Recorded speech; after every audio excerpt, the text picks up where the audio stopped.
Just a second. You can see what I'm sharing, right? Yay.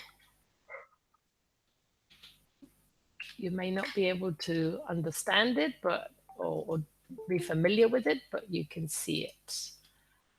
Okay. What I'm sharing with you is the answers to the quiz that you did. And as you can see from the results, most people got the answers right on the whole. What we're going to do is go question by question to see what the doubts may have been. Okay.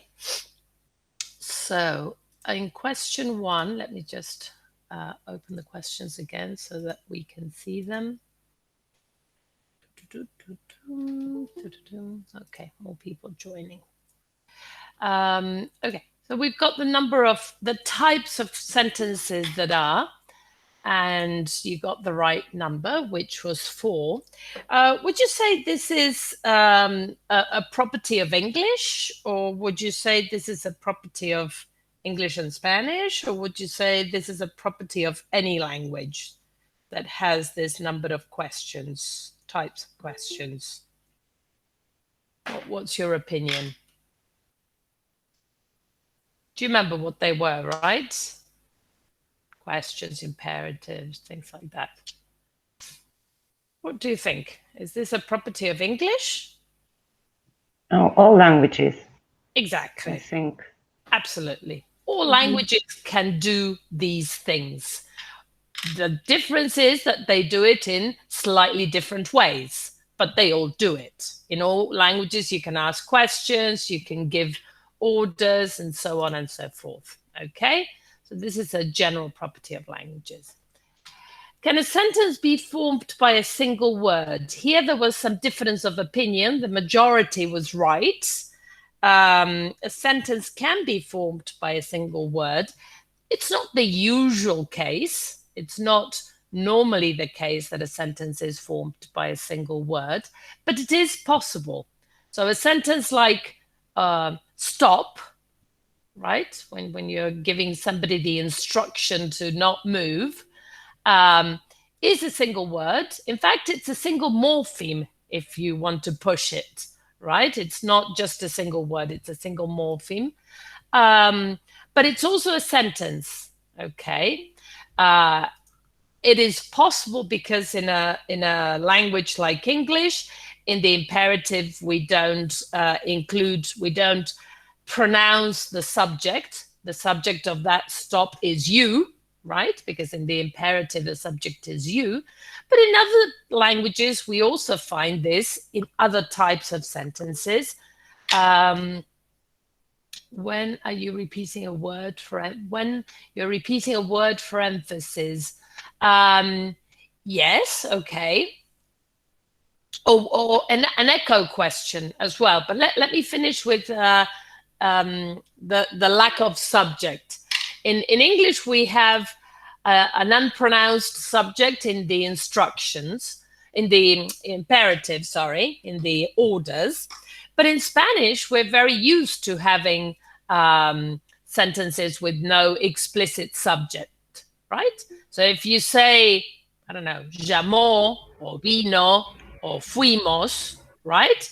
Those are single word sentences. You don't need anything else to complete that sentence. Let me just read. When you repeat a word for emphasis or for echo, so somebody says, we're going to the cinema tomorrow, and the other person says, tomorrow? That's, again, a question. It's a single word question. It's not necessarily a verb that forms that sentence, but it's a single word, and it is a sentence as well, okay? So the answer to that question was, yes, it is possible to have single word sentences. What type of sentence is please sod off? You may or may not be familiar with the expression sod off, but it's not very polite, which means that the combination with please is kind of weird. It's something like por favor raja de acá, or something like that, right? There's a kind of mismatch there in the style, right? And here the emphasis is that it's an order, right? It's not just an exclamation like, oh, how beautiful or how horrible this is, right? It's not just an expression of that sort, but it's addressed at somebody and you're telling somebody to do something, which is what makes it a command. Do toddlers use all four types? That should say types of sentences, not times of sentences. That's a typo that I've just noticed, which I'm going to correct because it bothers me. It should say types of sentences. And the answer, as most of you got right, is yes, toddlers, being a little bit bigger than babies, but being very young children. They use all four types of sentences. The thing is that they don't combine a lot of words into those sentences because they use very short utterances. And the I don't know if any of you are in contact with young children or have been in contact with young children, and you know about or you have experience of first language acquisition.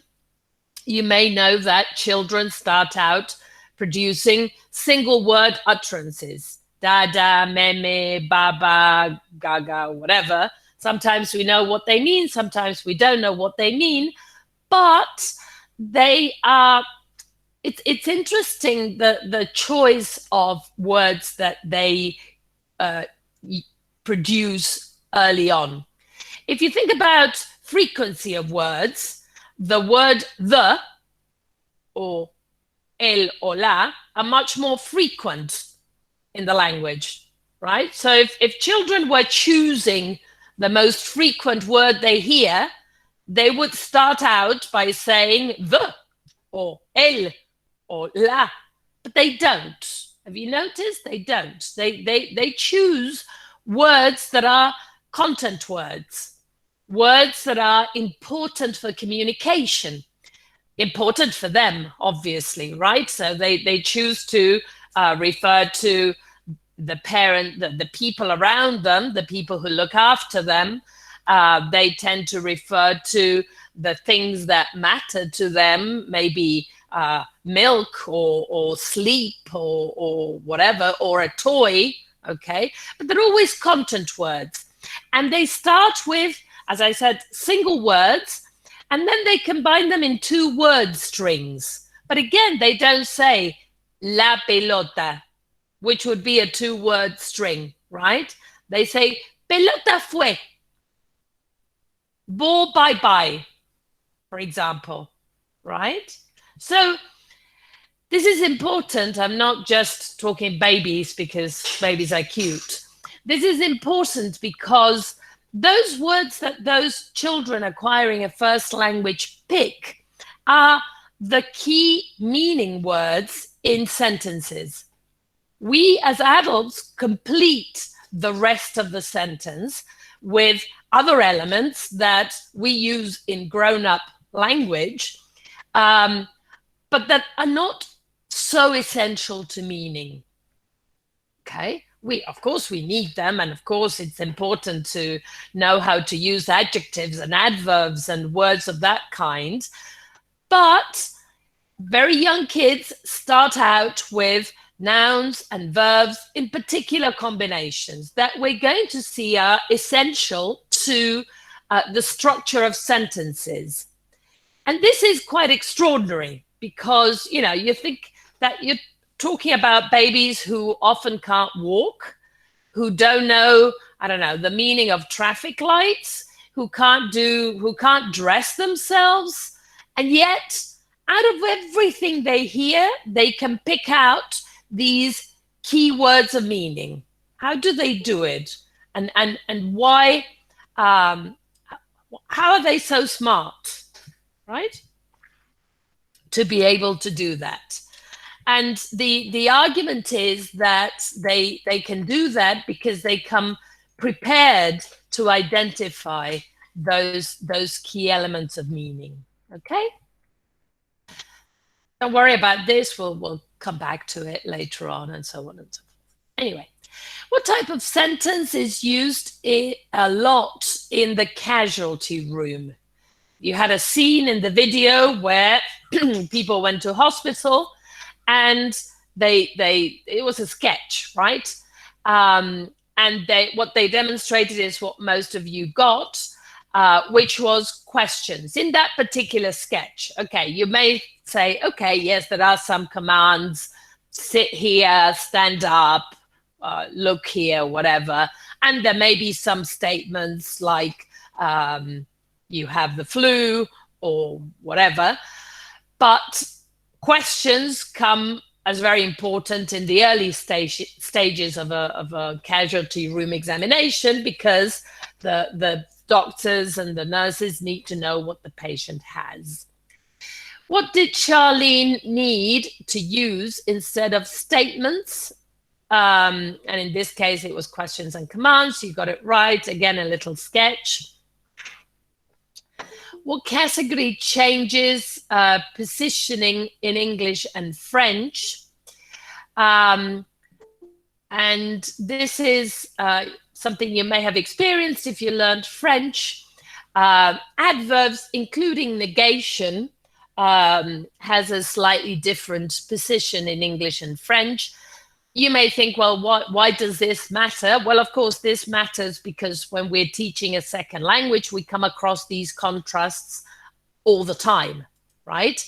And this is the kind of thing that students struggle with often, okay? They may struggle, they struggle with a lot of things, but, you know, they have to learn a lot of words. They have to learn pronunciations that are specific to the language. But it's often the areas where there's a contrast between the two languages that are quite problematic. This is why there was contrasted. Okay, I'm writing in the chat and I can't talk and write at the same time. There was a very popular area of study, and in fact, you have a subject, I believe, called contrastive analysis, and also the area of error analysis, which were very popular at one point, which looked at precisely these issues: the contrasts between the two languages being taught, those areas that we can predict will be problematic to students, and and then subsequently the errors, the typical errors that students make, so that we can do something to anticipate and predict that. Then you had an example from a language that you're probably not familiar with, which is Yoruba, right? I don't think, was anyone familiar with this language? Does anyone know anything about this language? No. What's she talking about? Okay. This is one of the 7,000 languages that exist. So don't panic if there's a language you don't know. There are many languages you don't know. This is one of them.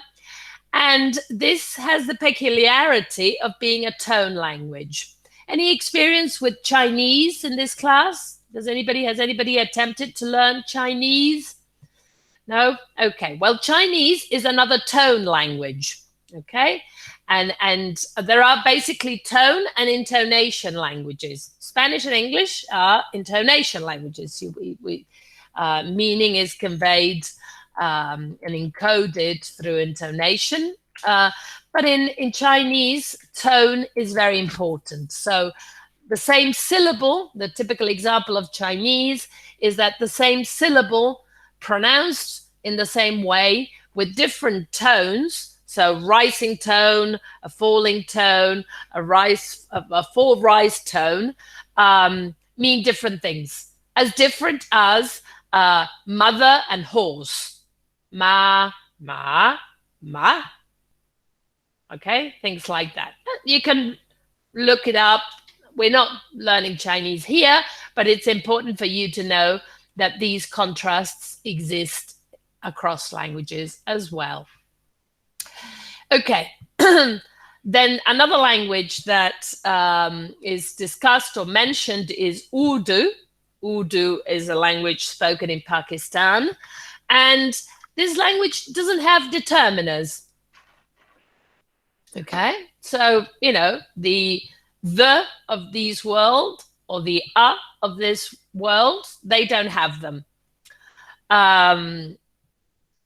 You may have noticed when people learning Spanish have trouble choosing between el, la, right? Because they just don't know, why things should have gender. Well, you can imagine the things that happen to people who speak languages like Urdu and languages, again, Chinese doesn't have determiners either. So they just don't know where they go, and they just don't know how to pick between definite and indefinite determinants.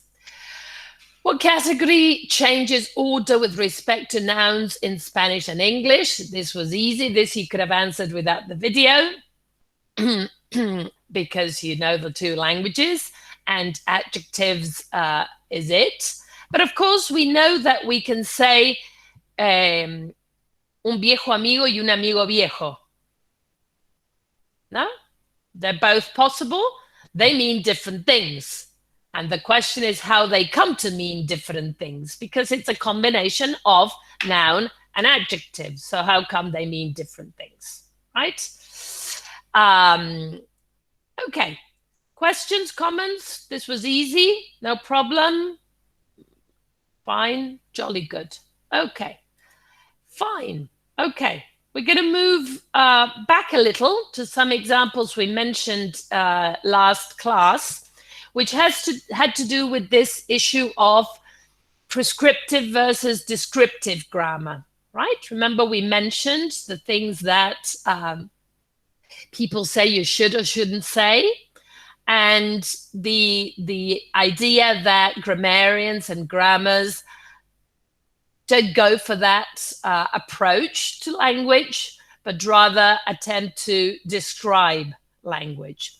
There's a very good chapter on this in the book called The Language Instinct.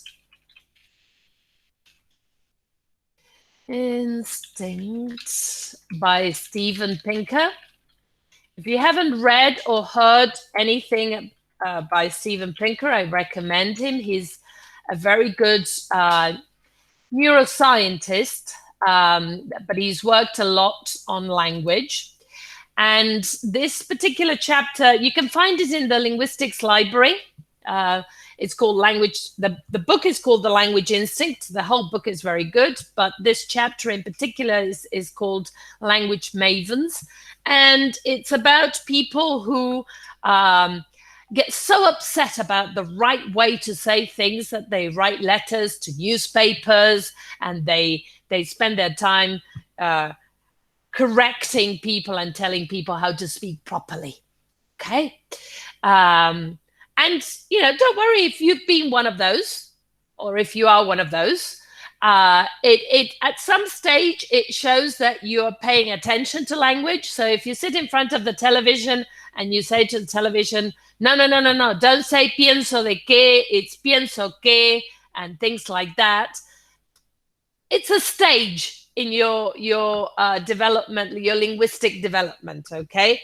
There comes a point when you come to realize that some of these things have to do with what this slide says, which is that they may be using a different language variety from your own, okay? And that in certain language varieties, certain things are right and certain things are wrong.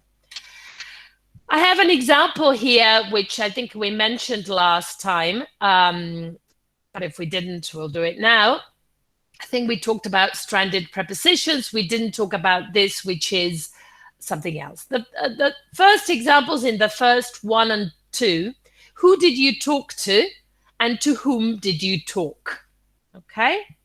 Which of those two sentences would you say? Would you like to write in the chat which one you prefer, which one you would opt for? The first one, okay. The first, okay. Right. Now, can you describe the difference between the first one and the second one? What is happening in the second one that's not happening in the first one, and what is happening in the first one that's not happening in the second one? What is the difference? There are two main differences. On the one hand, we've got in the first one, the preposition is at the beginning, at the end, and I'm reading and I'm so number one, the preposition is at the end. We call that preposition stranding. Stranding. Versus preposition piping. I will explain this, don't panic. Okay. Yes, somebody wants to say something? I think, I'm not sure. I think to whom did you talk, it's more formal or maybe old. Okay, absolutely. People tend... Yeah. But so they are both right. Well, there's an issue of formality and there's an issue of age, if you like, or generation. The thing is that the people who say the second one will probably consider the first one wrong. And the issue of the age as well has to do with a change, something that has changed in the language, okay? There is a fixed expression that you may be familiar with, which is to whom it may concern. Quien corresponda en una carta. When you don't know who you're writing to, you don't know the name of the person you're writing to, what you write is to whom it may concern, okay? And it's fixed. That doesn't change. That is never who it may concern to. That would be wrong because this is, have you ever wondered why when people say thank you, you say in English, oops, sorry. You say, you're welcome. Have you ever wondered that? If you haven't, it's okay, but it's kind of weird, right? Sometimes people mistranslate this as sos bienvenido. No, ¿cómo sos bienvenido? ¿Qué tiene que ver bienvenido? ¿No? Ahora, how do we say you're welcome in Spanish? No hay de qué o de nada. ¿Cómo de nada? ¿De nada qué? ¿Y no hay de qué? ¿Qué significa eso? Es raro, ¿no? Okay, those are formulas, okay? Or formulae, okay, written like that.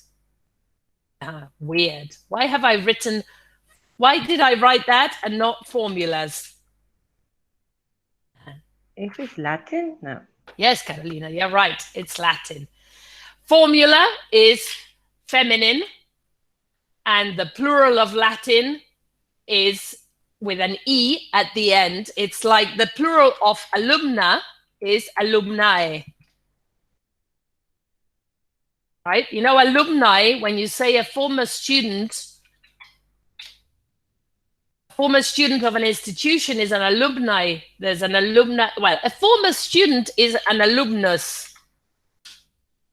Does anybody study Latin in school here? Yeah, Carolina, good. Okay, thank you. Okay, now, Carolina knows this because she studied Latin, okay? Most of you go, ooh, what's she talking about? Now, Latin for you is easy because you speak Spanish. Latin has the two genders and then plural and singular with different forms. For English people, this is very confusing, okay? Because English doesn't have that kind of structure, okay? So people get them all mixed up unless they've studied Latin, okay?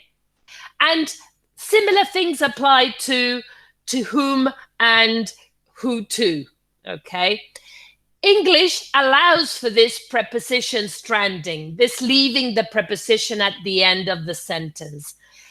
And that is similar to what German does. Anybody speak German here? I keep asking for languages, but okay, German does the same thing. It leaves the preposition at the end. Okay, if you've learned a little bit of German, maybe you know that. Okay, so English Yes. has this conflict. Yes, Magarena. Yes, I studied German some years ago, and you have to like wait for the sentence to finish in order to understand what the person is talking about. Absolutely, absolutely, because there's an important bit of information that comes at the end, right? Yeah, definitely.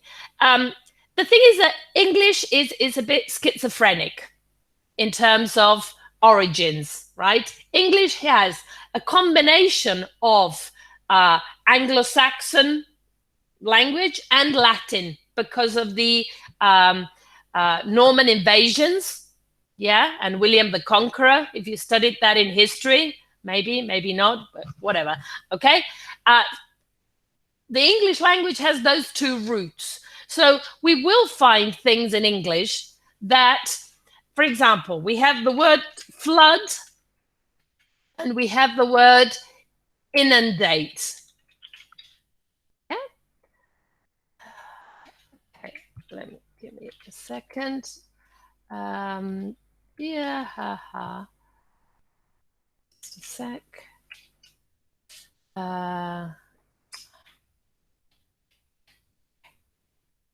So,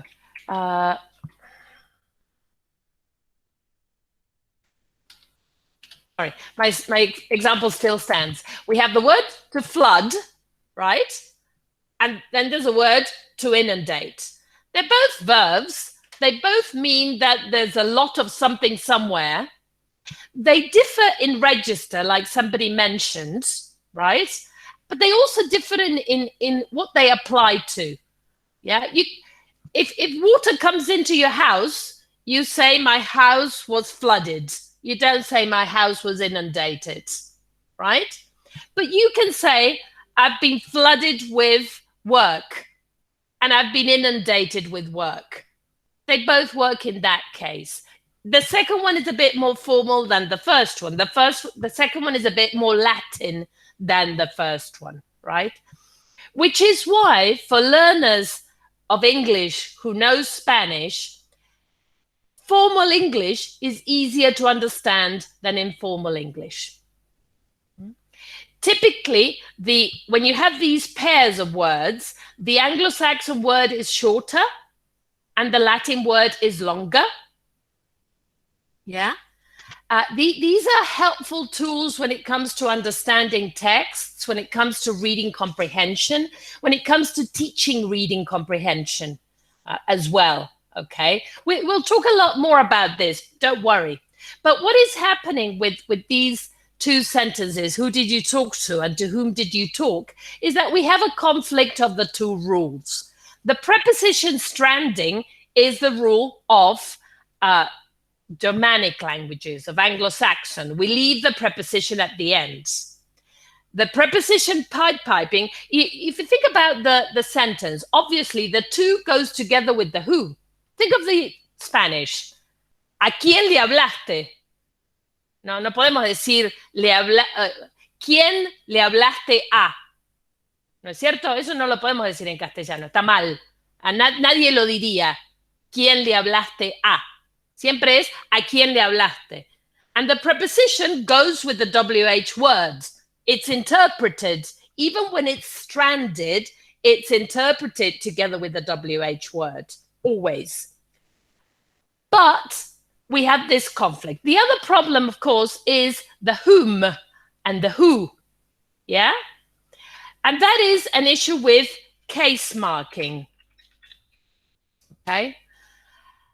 Case marking is something that exists in German, interestingly, but is very limited in English. Okay?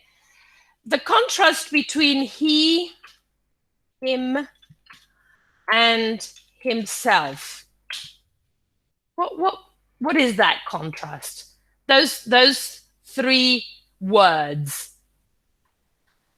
Those three words share certain features and differ in one. The three are masculine. Yes, Carolina, you wanted. I mean, the meaning, the relation. I don't know how to express it. Yes, you're on the right track. They're pronouns. The three of them are pronouns. They stand in the place of a noun. Yeah, that's true. And we know more than that. Because they are pronouns, we typically mark them for certain traits, right? We know that these are, as opposed to these three that I'm going to write here, the first, the first three I wrote were masculine. The second three are feminine, right? And give me a second. And these three that I've written, on the other hand, are plural, right? So these pronouns are basically bundles of information. They're little collections of bits of grammatical information, right? And that information is basically gender, yeah? Number, yeah? Gender and number so far. But there's one more thing that they mark, and that's what the three. One is the function. The other one is object. Exactly. Okay, that is what we call case. That is what we call case. You're saying it's function because one of them can go in the subject position, and therefore we call it subjective. Another one could go in the object position, and therefore we call it objective. And the third one, well, we want to call it, let's call it, let's not call it for now. Let's point to the difference between subjective and objective. You may also have heard of this as nominative and accusative. Who was it that studied Latin or German? Or Latin, of course. In Latin and German, you've heard of these things. There's also possessive, which is called genitive, and so on and so forth. But basically what we're saying is that these words have all this information. Now, the difference between who and whom is basically one of case. Who is subjective or nominative, and whom is objective or accusative. And the reason the whom is supposed to be objective or accusative, it's because it follows the preposition. Yeah? It's an object in that to whom. Exactly. It's an object. Now, I see the nod of recognition, Carolina. Good. I'm happy. I never thought about that. Yeah.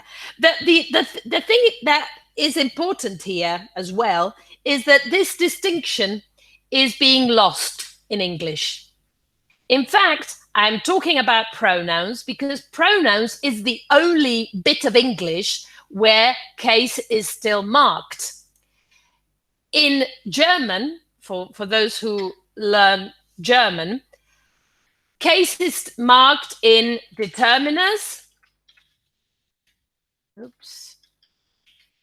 in adjectives. So every time you have a noun that is in the subject position, the determiner and the adjective that go with it have to be in the subjective form. But if you have it in the object position, they have to be in the objective form. Don't panic, don't worry. I'm not going to torture you with German nouns and adjectives and whatever. But what I'm trying to say is that part of this change between who and whom. And the reason whom sounds old-fashioned is that this distinction is being lost in English, right? You may, I don't know, you may be glad to know, or you may be sad to know that the third person singular S is also on its way out. It took us so long to learn it. It's such a struggle to teach it, but it's on its way out. And there are forms of English, varieties of English that don't use it.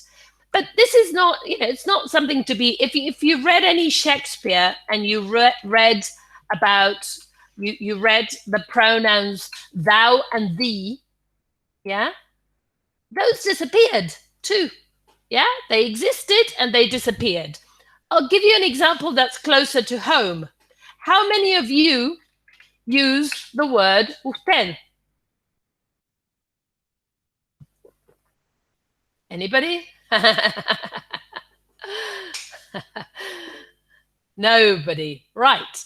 This is a generational change. I grew up using usted. I'll tell you the example with my teachers because it's a very clear example. My mother was a teacher, yeah? She used usted towards her students. She taught mathematics, so she spoke in Spanish with the students. They used usted towards her. She used usted towards them. So it was a two-way usted thing, yeah? Because of the relationship. There was obviously a difference in age, but the relationship meant that it was usted. When I went to school, I used usted towards my teachers. They used vos towards me. Yeah? Except for one teacher who wanted us to use vos towards her, and we couldn't. We found it very weird, very odd, very strange. And then we had one teacher as well who used usted towards us, like my mother had. And we found that very weird too, because she was kind of setting a distance. When I started teaching, I was very young. I was 20 years old, 21 years old. And my students would all use vos towards me. None of them, they were teenagers in secondary school. Some of them were the siblings of my classmates. None of them would use usted towards me. Now it's kind of weird because we're speaking English, and if we were to switch into Spanish, some of you would hesitate. You wouldn't know whether to use usted or vos, ¿no? Se ponen como nerviosos. Por eso es más fácil en inglés.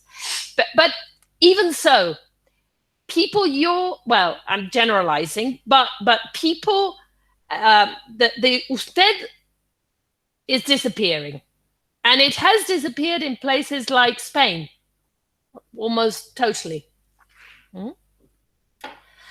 In fact, a distinction that has disappeared with us is the formal distinction in ustedes. To us, ustedes is not formal. To us, ustedes is not the plural of usted. It's the plural of vos. ¿No es cierto? Entonces, vos, pero ustedes. To Spanish people of a certain age, ustedes is the plural of usted.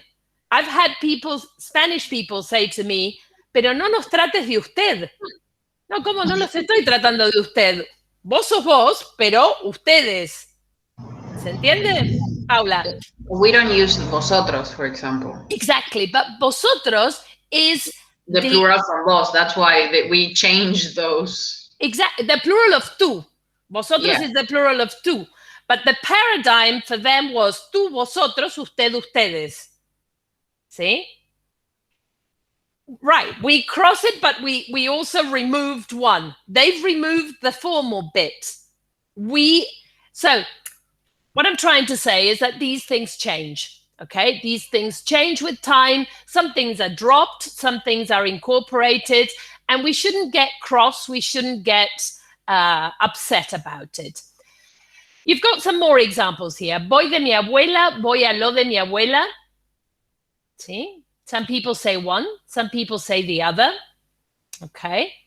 In grammar books, you may find one, and you may find complicated, sophisticated explanations why one, not the other.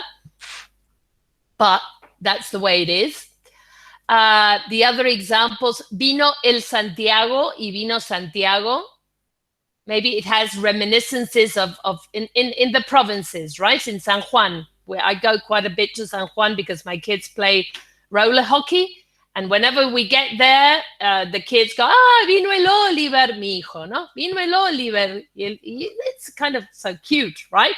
I wouldn't say it, but they say it. And you have to be careful if you say it, because sometimes it seems like you're mocking, the other people. You have to be careful when you adopt a variety that is not your own.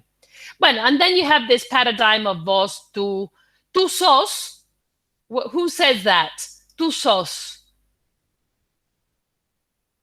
¿Quién dice eso? ¿No? ¿Nadie lo ha escuchado? In Uruguay, they say this. Tú sos. Maybe in Rocha, I think. Yeah. I had a friend that. Yeah, in Uruguay, they combine the pronoun and the verb differently. They may say tú sos. Sometimes the same person may say tú eres or vos. So they combine them differently. Okay. So again, the main thing here is different language varieties.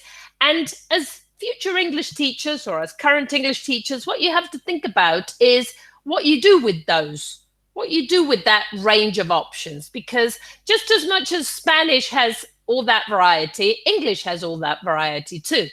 Okay. Perhaps even more so because there's so many, particularly so many non-native speakers.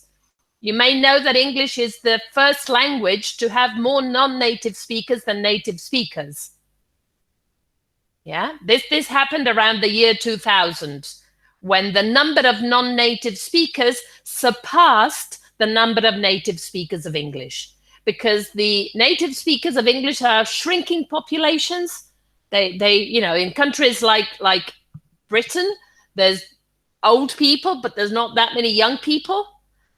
And on the other hand, a lot of people are learning English around the world. And so there's more non-native speakers and native speakers. David Graddle, and you can find these, Christina, as I told you, it's okay, don't worry. You can watch this later. David Graddle wrote a couple of reports for the British Council on the future of English and English Next.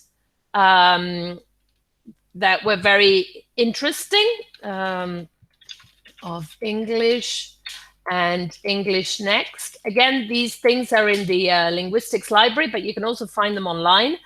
And also David Crystal is somebody else who wrote about the future of English and also the impacts that English has on other languages, particularly small languages in terms of the number of speakers.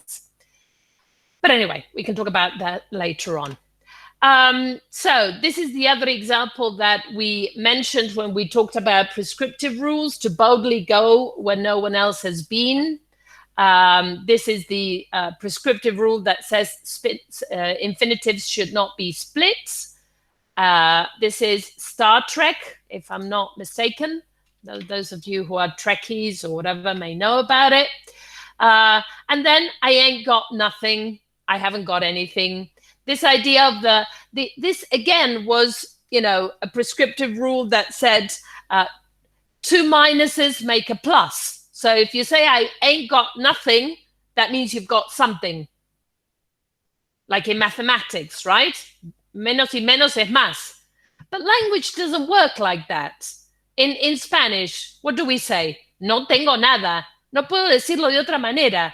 Y no significa que tengo algo si digo no tengo nada. ¿No es cierto? So why should it mean that in English? Now, what is true is that certain people will say, I ain't got nothing, and other people will say, I don't have anything. Usually, or maybe the same person in different contexts. Okay? And being aware of those contexts and who says what, and what is acceptable in different contexts is important. The issues of acceptability. What is considered... Yes, Oriana. Sorry, I want to ask a question before we maybe change topic, because it has to do with this. For instance, when I was teaching relative clauses to one of my students, he told me that he really wanted to use whom and that he was really happy that he was learning it. But I told him something, and I don't know if it's okay. I thought it was fine in the moment, but I told him, okay, but you have to be careful who you use it with, because if you use it with someone that is your own age, that is a native English speaker, they're gonna think that you're basically an idiot. I mean, they're gonna think that you think you're so much because you use whom. I didn't tell him that, but that was the idea. But if you're going to go maybe to, I don't know, a very important job interview, or if you're speaking with an academic or someone that is older and someone in a more formal context, then maybe you can use whom. So I don't know if that's okay. That's precisely spot on. Maybe rather than stupid, you may say that he would sound pretentious, right? Typically, that's what I said. Okay, good. People will be forgiven and forgiving, okay, of non-native speakers, because the other thing is that he may sound bookish. That's another thing that non-native speakers are accused of. Like, they speak like a book, okay? Nobody speaks like a book, right? We don't. If you read the dialogues in a story, in a novel, nobody speaks in full sentences. We all break up sentences. We all come and go when we're speaking naturally and spontaneously. What you were saying about the interview is correct. You have to take all those factors into account. You have to take your interlocutor. You have to take the context into consideration. One thing is speaking at the interview, and another thing is going for drinks after the interview, right? And adjusting the way you speak. Think about it. Okay, perhaps if you give them examples in terms of their own native language, which is why I'm using Spanish examples to illustrate some of these things, it becomes easier to perceive, right? You wouldn't use a swear word at an interview in Spanish. Say you go for an interview in Spanish. You wouldn't say, no, sí, porque fui y era un boludo que me dijo que... No, en la entrevista no, ¿es cierto? Now, if you go for drinks after the interview with somebody from the company, maybe that word appears, right? And you're always assessing the acceptability. So it's not a question. There is the question of grammaticality. So, we're always judging what is grammatical and what is ungrammatical, right? If I say the cat is on the mat, that's grammatical. If I say mat, the, on, is, cat, the, me olvidé alguna, no sé. The second one is ungrammatical. That's for sure, right? That's issues of grammaticality. It respects or it doesn't respect the grammatical rules. But there's other issues that have to do with appropriacy, right? What is appropriate and what isn't appropriate? Appropriacy in different contexts. And some things are just conventions, right? Say a famous example used to be, if I want to light a cigarette, I could ask a person, are you the owner of a match? Very weird, right? Why would you say that? Now, what you say is, can you give me a light? A light, right? Una luz. No se traducen esas porque son como set phrases, right? It's like the you're welcome that I was telling you about. You don't analyze them internally. They're formulas that you learn as chunks and you use them like that. And that sometimes you are not even aware of how they're analyzed internally, okay? Okay, I'm going a bit all over the place, but I promise that this will make sense at some point. Okay, so Anyway, those are issues of prescriptive versus descriptive.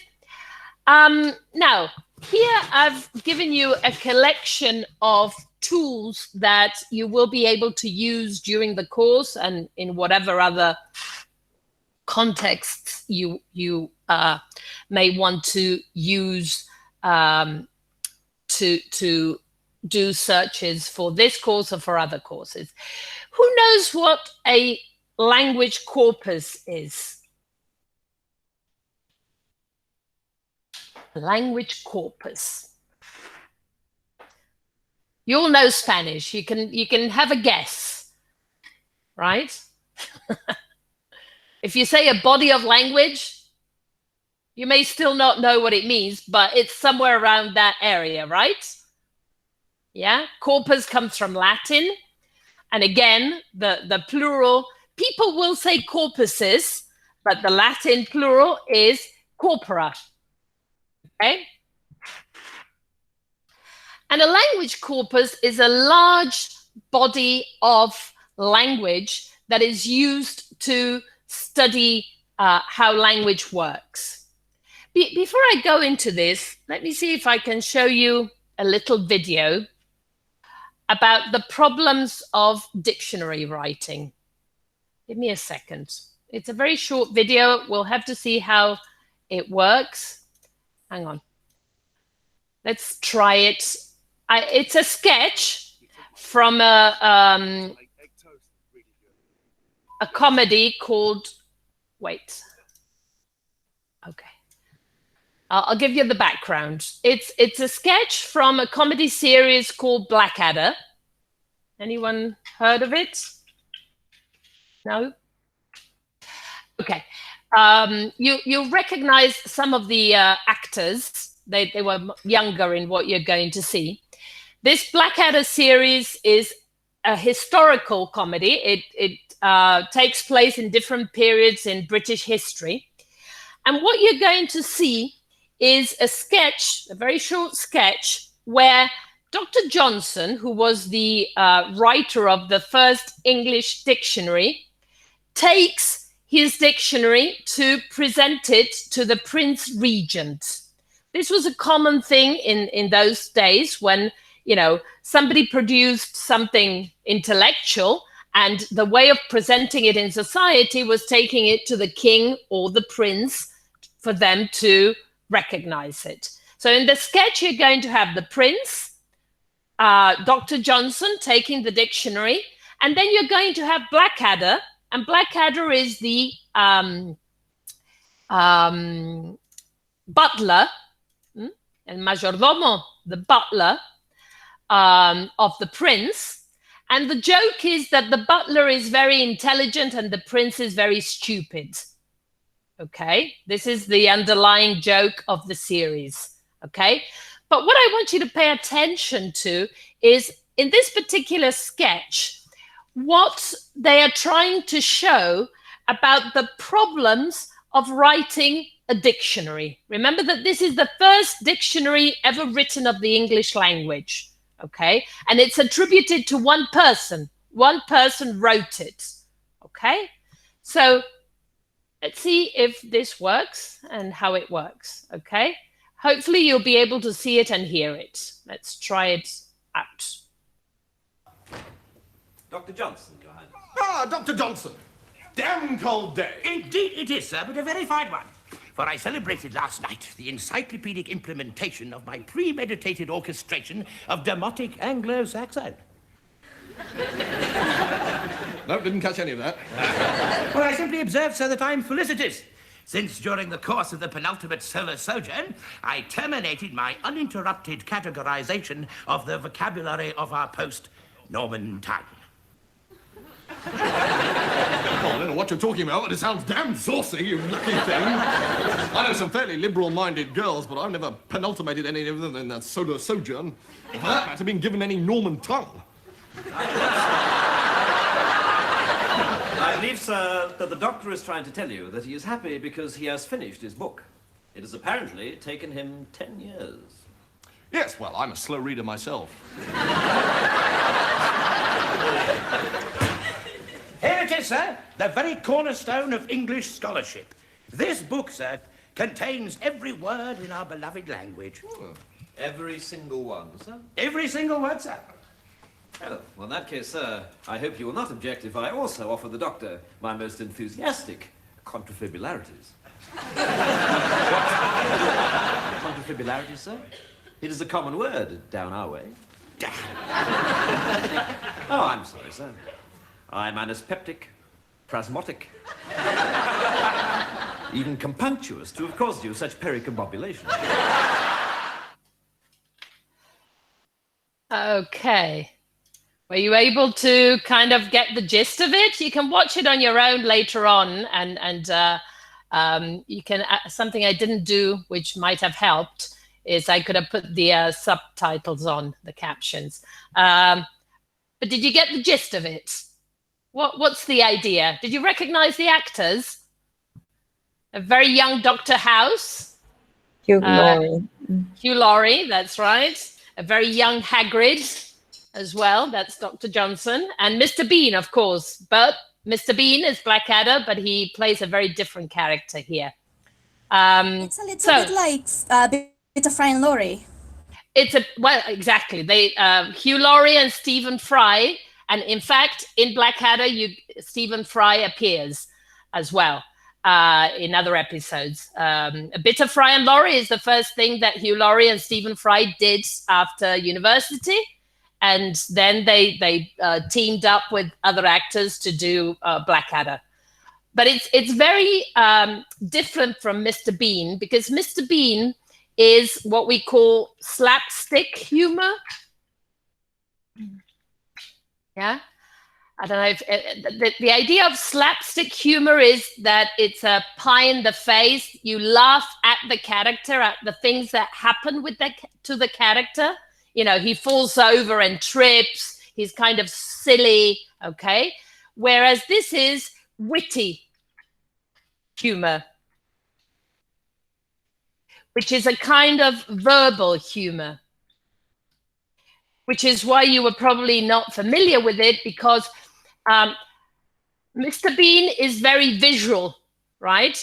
There's practically no language. You see the things that happen and you laugh at that visual humor. Verbal humor is much more difficult to understand, because you have to understand the language and you have to get the jokes, okay? So this is why it requires a much greater knowledge of language. Yes, Paula? I see that whenever I wanted to do certain activities, I would search for jokes like that, and kids wouldn't understand, until I found the only one that they understand and they love it when I tell them is the one that why was 6 afraid of 7? And they get it. They really feel like they understand, because there are certain, I don't know, audios or videos that we see that they have certain expressions that we learn just the expression as it is, like a set phrase.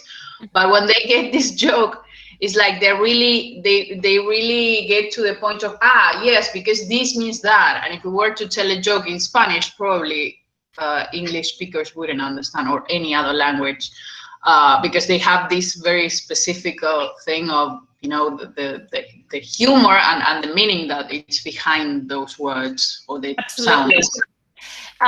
Getting jokes is a big eureka moment in language. When you're learning a language and you get a joke, you feel very happy with yourself, because it's very difficult, right? The other problem is not just that humor is not just language, but it's very heavily cultural. And so you not only have to know about the language and know the language, but you have to know about the culture, and you have to know the background, and you have to. That's why I gave you all the story about the prince being dumb and the butler and you know, and Dr. Johnson, because you have to be familiar with that to understand what's happening in the situation, right? Or talking about being pretentious, like Oriana was saying, that Dr. Johnson is an academic and he's using these very long words. You notice he said the word felicitous, right? The word felicitous is happy, but he is, you know, an academic and he's using the Latin word felicitous, right? But the prince is not getting any of it, because he is a bit dumb, right? This is the joke on the prince. Yes, Paula. I noticed. I watched The Crown, and there was a particular chapter where, well, it was. I think she was the queen already, Elizabeth, and she calls a tutor because she wants to be instructed, and then she realizes that for what she's doing, she's already has the instruction, but she didn't have common subjects, and there's this particular moment where the tutor is asking her if she knows about this, and that, and she doesn't, absolutely, and she looks at him like, I feel so dumb, but she knows about what she has to do, that is politics, and and the rules, and the titles and everything that she really needs for life. I'm sure she was instructed for that, but she wasn't instructed to go to university, perhaps. Or to go to a pub, or to walk down the street on her own, right? There are different things that we need to know depending on the contexts that we inhabit, right? And there are things that we'll be familiar with, and other things, and aspiring to know everything about everything is impossible, because we just can't. Just like you can't know every word of a language, okay? Not possible. Not of your own language, not of another language. You could get up every day and read a page of the dictionary and try to, assuming that you memorize it. By the time you read the last page of the dictionary, the first one will have changed, because new words will have come in, because new meanings. I'll give you an example from the weekend. Spanish. We had dinner with some friends, and there was my daughter who's 17 and their son who's 18, and they started saying, no, porque esta es una cornuda. Veo sonrisas. Cornuda means something different to them than it does to me. To me and to the Carolina, you look surprised. You will be. To me, cornudo has to do with fidelity, with being in a couple and somebody being unfaithful and the other person being a cornudo, a cuckold is the word in English, right? This is not the meaning that they were using of the same words. Who can help us? Who can illustrate? Because that part of the problem was that the kids had a lot of trouble explaining what cornuda means in their meaning. Who can help? In Spanish or in English, you can explain it however you want. Yo lo he escuchado como si dijeran cabrón o... Okay, maybe. That's not what they seem to be. What they seem to be saying is that alguien que... A ver, Paula? It was specific, because these are the things that happen on Twitter. And there was a discussion literally last night. I saw a thread. Oh, I wanted. People commenting about that, because it was very hard to tell other people. It even happened to my boyfriend. I did the comment and he wouldn't understand what I was going for. He was like, absolutely. I was talking about furniture. So I was saying, I would like that cupboard. That is it doesn't make sense in English. Quiero ese mueble de cornuda, le dije. And he was like, what are you talking about? And this thing with the idea of, this sort of girly but modern sort of type, what we would say a couple of years ago, mili pili, this sort of girl, that, girly, but at the same time you have money, so you have all the things in order and you have everything color coded and things like that. You would say that is cornuda stuff. So but it was really hard to make an example, because it started like a joke, and then everybody caught up with that. It caught on. Sorry, and it continued. Okay, exactly. Agustina, were you going to give an example, or do you have more information about this? No, I was going to say the same. Like in Twitter, they use it. That's right.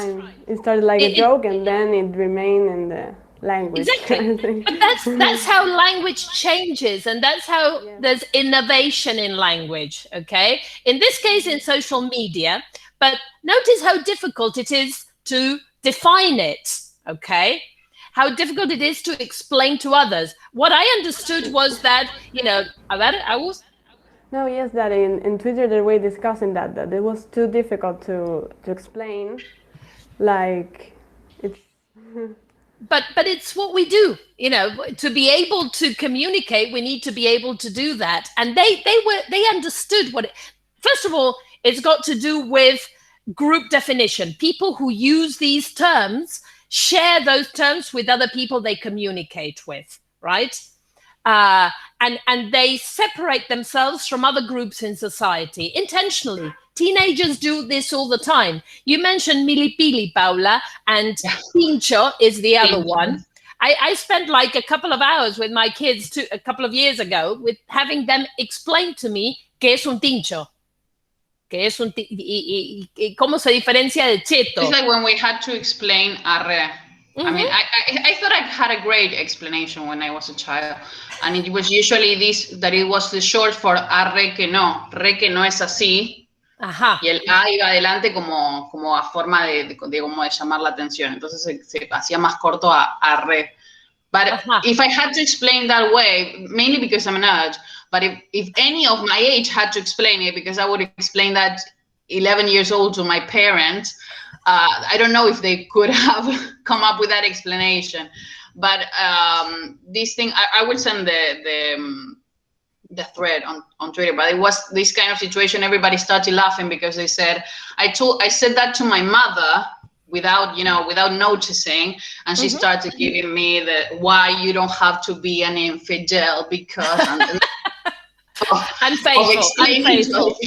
unfaithful, sorry. And this whole thing of I cannot explain this anymore. Okay, you don't need to apologize when you make a mistake or when I give you feedback on something you said. Okay,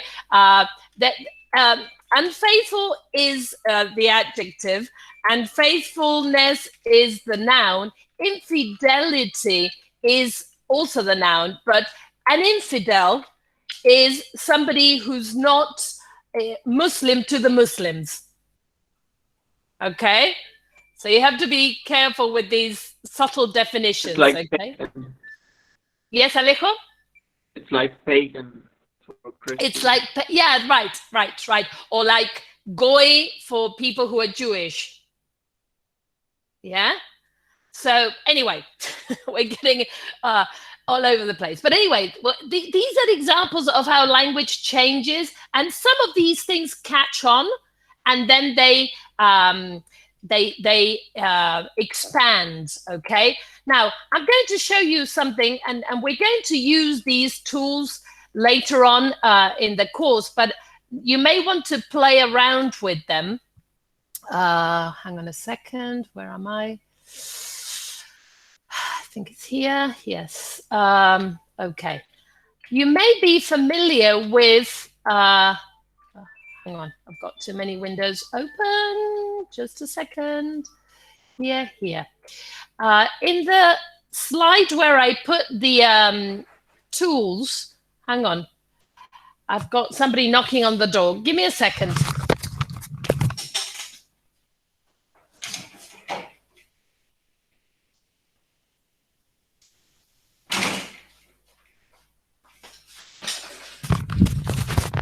Okay.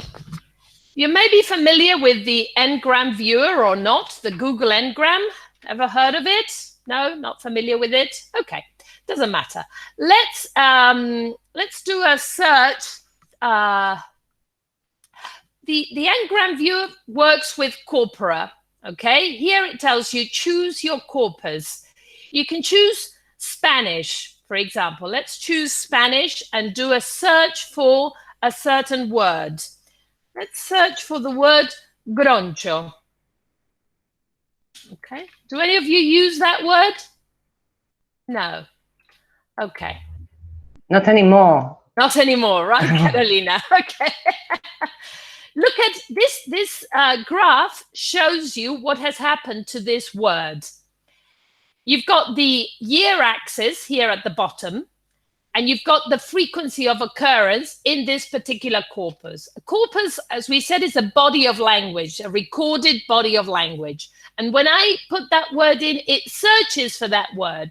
It shows that the word didn't exist practically, and then it came into existence in the 1980s. It grew in popularity, and then it decreased in popularity. Okay, I've just used it, so it's a word that can be used, but it's not used as much as it used to be.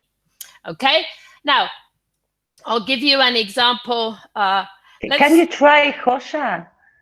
Bueno, pero Josha tiene part of the problem here with searching corpuses or corpora is that it doesn't, it searches the real word. It searches the occurrence of the word, but not a particular meaning. Yes, I get it. Porque una joya, claro, de la joyería, ¿sí? Pero look at this. We were looking at unfaithfulness and infidelity, right? Fidelity. Let's look at this. I have to change the, I have to change the corpus to English, yeah, because we're searching English. Look at what's happened with these two words. Infidelity used to be much more frequent than, am I looking at it right? Yes, than unfaithfulness, right? And it's decreased in use. Now, if I change corpus, say I go to the American English, the same thing applies. If I look at British English, the same thing applies. Let's look at, happy and felicitous. Yeah, the one that was used in the video.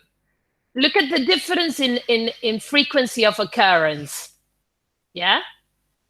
Obviously, happy occurs much more frequently. Now, we can just search felicitous, and we'll probably find that even within its low occurrence, it has decreased in popularity. Okay. This is a tool. This is a tool that we can use to have some perception of the frequency of occurrence of different words. Let's look at another one. Pants and trousers. Okay.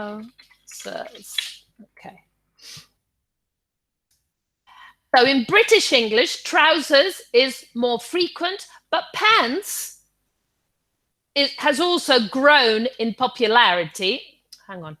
From very low popularity, it has grown. Now, if I look at the American English, I'll probably see something different. Look at what I see with American English. Pants, much more popular than trousers. Okay? So we can use this to have some objectiveness and clarity about these perceptions that we have. Sometimes when we teach, we're a bit too taxative, too rigid in the things that we say or in the things that appear in books, right? You may say, okay, trousers is British and pants is American, but you can see that even in an American corpus, trousers appears, okay? So sometimes it's not that clear cut, and this helps us see that it's a matter of frequency and a matter of what is more popular than other. Anyway, going back to this, some tools for word searches, the first thing I have on the list is the English corpora, okay? I'm not going to ask you to remember this. I'm giving you the tools that we may be using later on and that you could use later on to do searches. So as I said, a corpus is a body of language. Look at the number of entries and words that appear in these corpora. 14 billion, okay? 12.3 billion, 1.9 billion. And look at the contexts, the TV corpus, the corpus of American soap operas, okay? Then you have Time magazine or early English books. You have, if you look at the whole thing, it also includes the time period so that you can look at, I don't know, the corpus of historical American English, 1820 to 2819, or the coronavirus corpus, Okay, something that has emerged recently. Or there's a legal English one. Where is it? Corpus American English, Wikipedia. Corpus of US Supreme Court opinions. Okay, so if you're looking for legal English, you go there. How does this work? Say I want to do a search for something. I go here. I will have to see if I'm logged in. And I search for happiness. Right? And I ask it to find matching strings. Oh, I have to log in. Yeah. You have to have a school or an education address to get a free account. That's the tricky part of it. But anyway, let's say I search for happiness, right? It tells me that it appears, let's see if I can make it bigger, 296,000 times, right? And when I click on that, it shows me, give me a sec, the strings where it appears, the actual sentences, no noticeable change in happiness level. This alone can bring us true happiness. So many smiles, so much happiness. You see? So it's a very powerful tool to find real instances of language use. Okay? Not just made up sentences, not sentences that somebody wrote down as an example, but how language was used in real contexts. It tells you what the context is. It's a very important, and this is all part of a new branch of linguistics called corpus linguistics,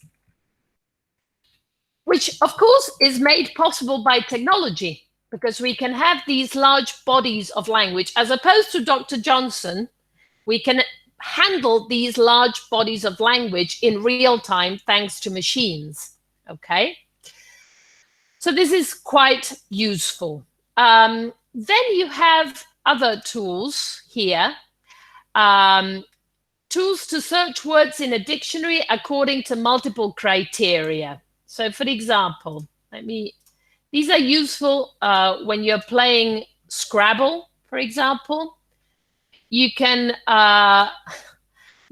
enter letters and you can find words that have, hang on, say these letters. Let's see if I find anything.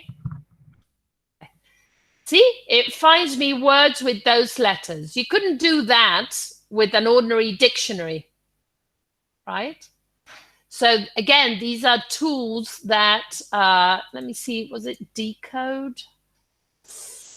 Yeah, this is fabulous for playing Scrabble, if you play Scrabble. You can find words that start with a certain string, that have a certain string in the middle, that have a certain string at the end, okay? Play around with these. I'm not going to ask you to do anything with them at the moment, but be aware that they exist. Okay, and there's even a word search tool review. So you can go to this word search to this site and have a review of how these word search how these word searches work. Okay. Okay, and here on the right, I listed dictionaries. Okay, different dictionaries, many of which you're probably familiar with: the Cambridge Dictionary, the Merriam-Webster Dictionary, dictionary.com, Longman Dictionary, etc., etc. Have any of you used the Urban Dictionary? What can you tell me about it? How do you find it as a dictionary? It's sometimes confusing, but because there are many entries made by anyone, like sort of like Wikipedia in that sense that everybody can write it. But I found it really useful when there are terms that you don't understand, because usually people have already written there, so it's sort of easier. It's sort of easier when we have Well, I don't know. I work a lot with teenagers, so sometimes they come up with words that maybe they use social networks, and I tend to get most of it, but some of them are sort of obscure, so I have to, go and find sometimes they are not RP, let's say. They are not probably not for everyone, but I try to find the best way to, paraphrase them sometimes. What you're saying is very real, Paula, and it's very much how you will be working and how you are working. When I started teaching, students got English from their classes, maybe if they read something, or maybe if they saw a film at the cinema, or from a song, okay? There was no Netflix at the time, okay? And there was very little cable television. So they were not exposed to English anywhere outside of those contexts. So it was unlikely and unusual that they would come up with things that I didn't know. So I was very much in control, the queen of English, and they felt that they could come to me and ask me anything because I was supposed to know everything. Now, even from that stage, I would tell them, look, I'm not a walking dictionary. I may not know but in reality, I did know most of what they came up with because their exposure to English was so limited. Nowadays, your reality as English teachers is that your students are likely to be in a little social media bubble and know some kind of English that you have no idea. And this used to happen when you taught ESP courses. Yeah, ESP. Oops, no, ESP. English for Special Purposes, right? So if you were teaching engineers or doctors or anything, mechanics, I don't know. I always say I say trees. Forget about something so technical. Trees, I know the names of trees in Spanish and in English, but I don't know what they are in the real world. I know a Christmas tree and I know a palm tree. Anything in between is a tree, right? Because I live in a city, because I don't know about trees. Now, I do know the words oak and cedar and willow and, and cedro y roble y todo eso, sí, but I don't know what they are in the real world. Okay. And it's fine. Admitting that there are limitations to what we know is part of doing our job. But knowing how to find the things that we need to find is also part of our job. The reason I mentioned the Urban Dictionary is to give you a word of caution, because it's very useful in that it's very up to date. It contains a lot of very contemporary language because it picks up language in real time almost, but you have to take it with a pinch of salt because the people who write the definitions are not language specialists. The examples they provide may not be that clear, okay? And they may be referring to the meaning in one particular context, but not in others, okay? Yes, Paula. Yeah, when I went to school, my friends used to play certain video games, and they would play them all in English because that's the way they got them. But they wouldn't pass English, so I had to help them. And I was like, I have seen them play, and I was like, I don't even know what ammo means. And you already use it. Yeah, it's the ammunition. And I was like, yeah, but I study English and I haven't come across that word because you're doing something very specific. That's why. And they started to say, yeah, well, but if I can play this game, this whole game in English, and I can understand, I can pass the subject. Well, of course you can. The thing is that your teacher is not going to ask you for this particular vocabulary. Absolutely. But then that's another complexity that comes into the world of English teachers, right? That never used to be an issue. Why do we teach English? And why do students study English? What for? And what are they going to apply English to? there used to be this fantasy that we taught English for students when they traveled. So that you would teach them, going into a shop and buying something. But then how many students got to travel to an English-speaking country? Before that, it was a question of reading. You taught English because people were going to read English. Okay, and that was the only access they were. But then what's the point of teaching them to speak if they're only going to have access to reading? When you're teaching kids and teenagers, you don't know and they don't know what they're going to apply English to. That's the reality, because life is long and you may apply it to something else. But it is something very real to think about, what we teach English for and what they learn it for. And if my students, when I started teaching, used to say that they wanted to learn English to understand films without reading the subtitles at the cinema.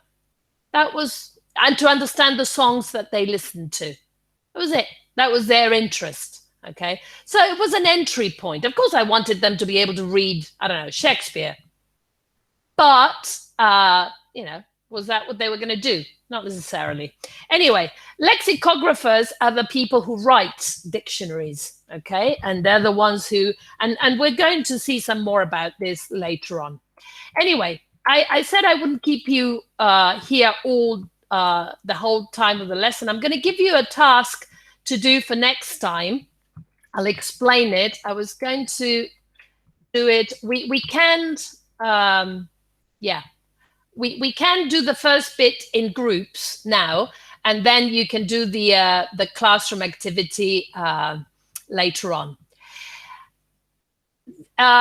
In this slide, what you have is a video, a short video with a poem by a poet called Jamila Liscott. And in this poem, she talks about three ways of speaking English, right? And she says that they are her three languages, okay? What I want you to do in the next 10, 15 minutes, I'm going to open the breakout rooms. You've got them there. I'm going to copy them in the chat. I'm not going to ask you to, I'm not going to give you which group to join. You can decide which group to join. You can decide to go with your friends. You can pick the number you like. I don't know. You can choose to do it whichever way you like. Okay.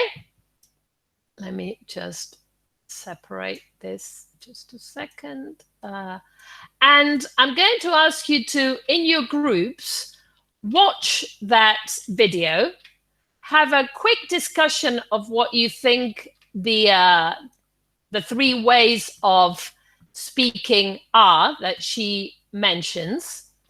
And you can look at the, if you go to the classroom, let me just go to the classroom quickly and show you where you will find the questionnaire about this.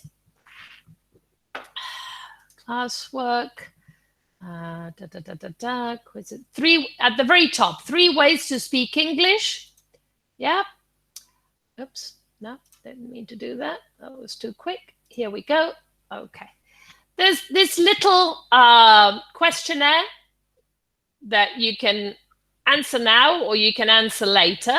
Okay, there aren't too many questions, but it basically covers the ideas that are presented in the poem. Okay?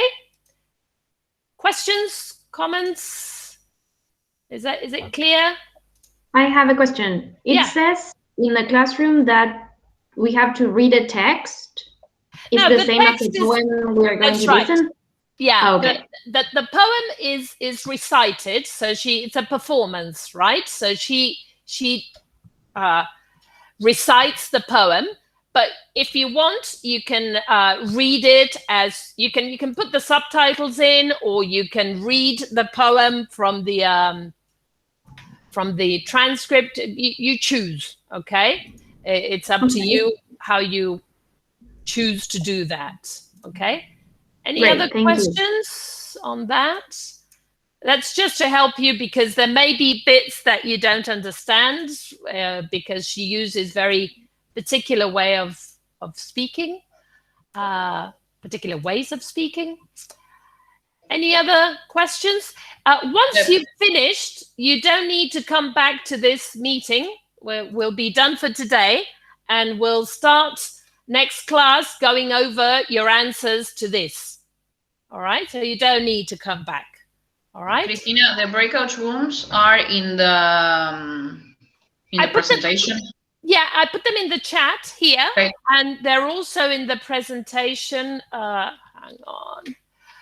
They're also in the presentation. If you go to slide 18, I think it is, that's where the breakout rooms are. Thank you. If there are no more questions, you can join the breakout rooms, and I'll see you next Tuesday. Okay. I'll let you into the breakout rooms then.